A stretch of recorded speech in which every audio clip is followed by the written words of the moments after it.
बवासीर, भगंदर और फीसर, ये कुछ चीज़ें ऐसी होती हैं कि जो गुदा के रोग में इनका नाम दिया गया है। कहते हैं कि अगर वो मस्सा बाहर आ जाता है, चौथी स्टेज में ये कहेंगे बाहर आ जाएगा लेकिन अंदर नहीं जाएगा।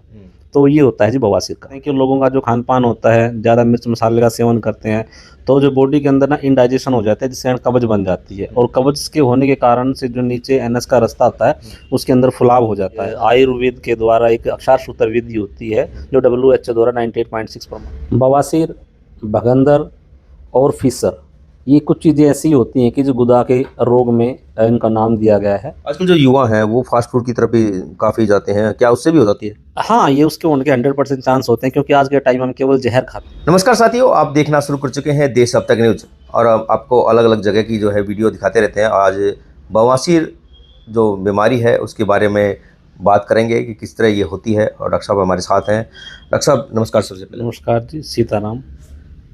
सबसे पहले बात करें तो बवासीर कैसी होती है, क्यों होती है, इसका मुख्य कारण क्या होता है?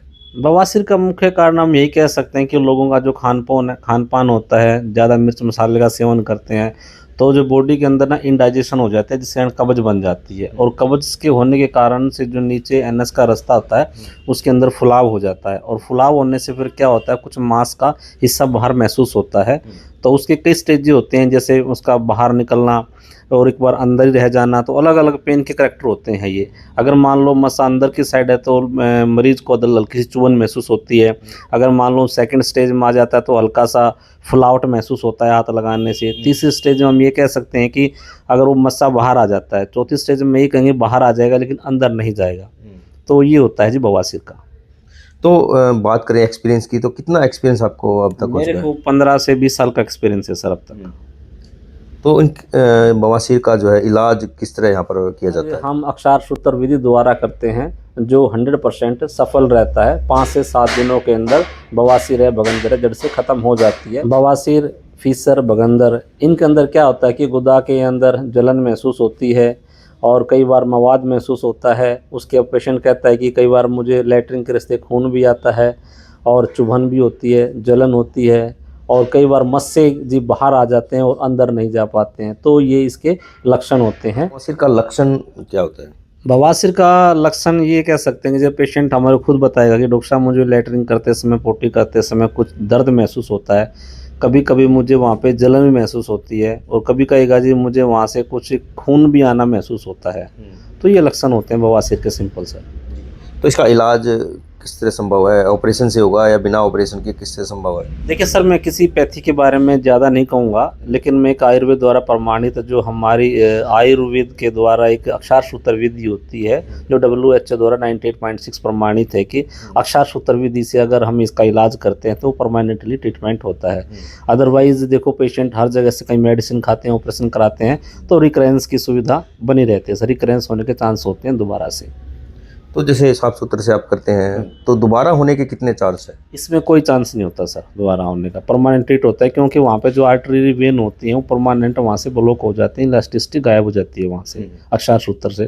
क्योंकि मेडिकेटेड जो धागा होता है जिसके ऊपर अक्षार लगाया जाता है, वो बनाया जाता है एक आयुर्वेद के अनुसार। तो बवासीर की बात करें तो खान पान में किन चीज़ों से, खाने पाने पीने से ये होता है? खाने पीने के कारण से हम ये कह सकते हैं कि जैसे कि मान लो तली हुई चीज़ें हमने ज़्यादा ग्रहण कर ली हैं, या बाई की हैं, जैसे बैंगन, भिंडी, अरवी, उड़द की दाल, ड्रिंक करने से है, ज़्यादा स्मोकिंग करने से है। क्योंकि इससे क्या होता है कि जो हमारी आर्टरी के ऊपर इफेक्ट जाता है, वो हमारी आर्टरी हार्ट की भी हो सकती है, फेफड़े की भी हो सकती है, या फिर हमारी एनएस की भी, कहीं की भी जो आर्टरी हो सकती है, जिनके ऊपर इनका इफेक्ट जाता है सर। आजकल जो युवा हैं वो फास्ट फूड की तरफ भी काफ़ी जाते हैं, क्या उससे भी हो जाती है? हाँ, ये उसके होने के 100% चांस होते हैं, क्योंकि आज के टाइम हम केवल ज़हर खाते हैं जी। और ये भोजन होता है ज़हर से बना है, तो बॉडी में जाके रिएक्शन करता है, जिसके कारण से जो मॉर्निंग वॉक है पेशेंट कम करते हैं, एक स्टैंडिंग लाइफस्टाइल हो जाता है, जिसके कारण से क्या है, गुदा में फुलावट महसूस होना स्टार्ट हो जाती है, और जो इंडाइजेशन होना स्टार्ट हो जाता है, जिसके कारण से बवासीर बनने के 100% चांस हो जाते हैं। बवासीर के जो रोगी हैं आपसे कहाँ पर मिल सकते हैं? बवासीर के रोगी हमारे यहाँ गोहाना में मिल सकते हैं। हमारी 2 ब्रांच हैं, गोहाना में और एक पानीपत में सर। किन नंबरों पर आपसे संपर्क कर सकते हैं? वो हमारा इस पे नीचे नंबर लिखा आएगा, उससे आप देख सकते हो, और आने से पहले रजिस्ट्रेशन कराना होता है सर। तो लास्ट में जो है जो रोगी हैं बवासीर के, उनसे क्या अपील करना चाहोगे? अपील का मीनिंग तो यही है लास्ट में इस कि कहीं पे अगर आप ऑपरेट करा मत कराओ कहीं से भी, एक अक्षार सूत्र विधि से ऑपरेशन कराओ, कहीं भी कराओ। ये आप हमें ये नहीं कहता हमारे यहीं से कराओ, कहीं से भी कराओ, लेकिन अक्षार जो विधि है उससे ही जो अक्षार सूत्र से इलाज कराएंगे तो बेटर रहेगा सर। तो ये थे हमारे साथ डॉक्टर साहब, और बवासीर के बारे में बताया कि फास्ट फूड है वो सबसे ज़्यादा इसमें दिक्कत करता है। आप ड्रिंक ना करें और जो भी तली हुई चीज़ें हैं उनसे ज़रूर आप बचें। और श्री राम हॉस्पिटल है गोहाना में और पानीपत में ये हॉस्पिटल है, और नीचे आपको नंबर दे दिया जाएगा और आप उनसे संपर्क कर सकते हैं। तो आपसे अपील भी है कि इस वीडियो को ज़्यादा से ज़्यादा शेयर करें।